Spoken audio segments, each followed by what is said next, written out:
Chào các bạn, mình tên là Huê. Năm nay mình mới lên lớp 6 thôi nên mình sẽ hát bài lớp 6 cho các bạn nghe nha. Bài mình không có nhiều nên các bạn gắng nghe. Lỗi, mình sẽ hát bài tiếng chuông và ngạch cờ.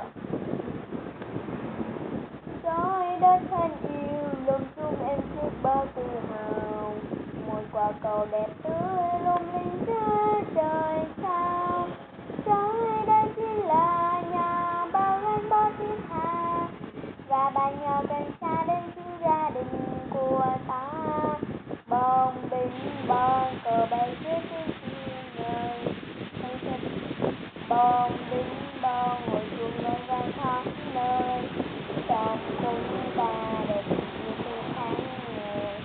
Bom binh bom cờ bay giữa tiếng chuông ngân. Hãy vươn cao lên lá cờ hòa bình. Mình hát một bài mình sẽ hát một cái đó thôi.